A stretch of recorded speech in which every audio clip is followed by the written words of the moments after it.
You're watching Friday Night Blitz on Newswatch 12. Welcome into the Newswatch 12 studio for the Friday Night Blitz. Thank you for joining us. I'm Josh Shelton. My partner Cameron Derby is across the way. But Cameron, it felt a lot more like fall football tonight. Oh man, the sun was coming down on us. I didn't even need a jacket. And there was some really good football to cover as well. Let's start at Dutch Meyer for Crater and Grants Pass. We've got family in the stands. We've got cheerleaders and a mascot. Looks like he's been working out too. First quarter, Hunter Gonzalez. Throw it deep. Davik Chang is under it, 64 yards. The Cavemen have found some fire. It's a 7-0 GP lead in Central Point. But those Crater receivers have themselves an attitude. Blake Eaton will have a pass easier than this. On 4th and long, Dawson Douglas helps even the score back up at 7 apiece. Going to the second quarter, 4th and long again for Crater. Touchdown, Crater again. This one to Trevor Jasko. Crater misses the extra point, but Grant's pass pulls the win off in the second. 21-13 the final score. Cavemen and Comets both now 1-1. The Black Tornado got on a bus early this morning to play Tualatin, and they didn't wait long to get things going. Colby Nairn throws one down the field. Nolan Morris reels it in, and there he goes. An 80-yard touchdown strike to make it 7-0 in the first. And Tualatin would have to respond. They'd have to do it from their own 30. And they do the exact same thing as North Medford over the top of the secondary. Jackson Jones hits Cole Persia to tie it up 7-7, just 16 seconds after North scores. Jump ball time. North down 14-7, and Bryce Dyer hauls it in. Game tied again at 14. Black Tornado, though, fall 41-28 the final.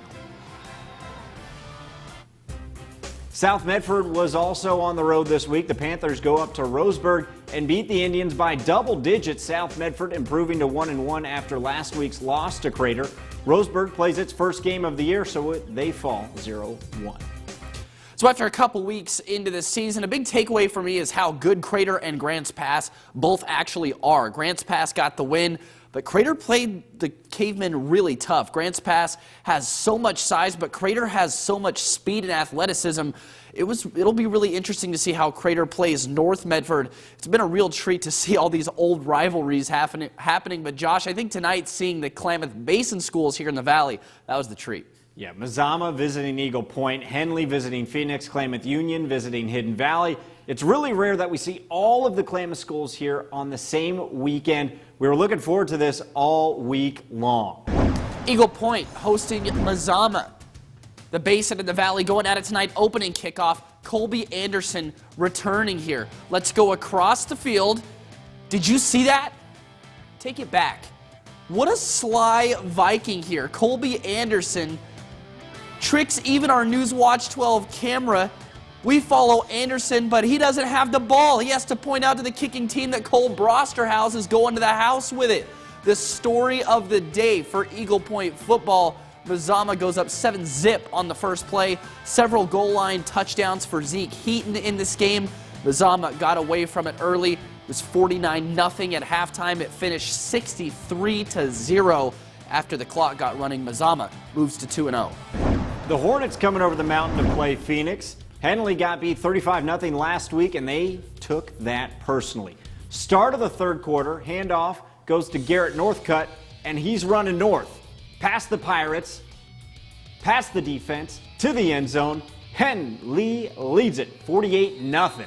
Not long after that, Cade Northcutt, the QB, is just going to go lob one up to the end zone, and Austin Fitz has his defender boxed out for the catch. The Hornets' air attack strikes 54-0. Things not going well for the Pirates over in Phoenix. Hunter Everhart goes to throw. It gets caught by Henley. Dylan Tranowski is off to the races. No one is going to catch him. 68-0 the final. That stings if you're a Pirate. Klamath Union, the Pelicans visiting the Mustangs of Hidden Valley. What a beautiful night it is over there. Nate Vidlac over the top to Jeremiah Noga. That's a future Oregon State Beaver, and he's just too tough to cover. Nate Vidlac again on the scramble, turns his body, heaves it. Guess who? Noga. Klamath Union trying to play tough against the state runner-up. Silas Dutra tries to thread the needle, and they get picked off at the goal line.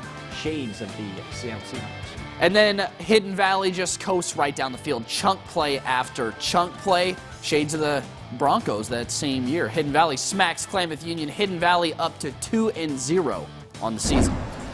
Cascade Christian, St. Mary's, rivalry time in week 2 early in the first quarter. Challengers looking to strike first. Pitch goes outside to Christian Freilich. He's a freak. The dynamic runner does the rest. 7-0 Cascade Christian. A few St. Mary's family members did make it into the stands today. Cascade Christian ball 3 minutes later in the first. Sam Martin a pass, and it's picked off.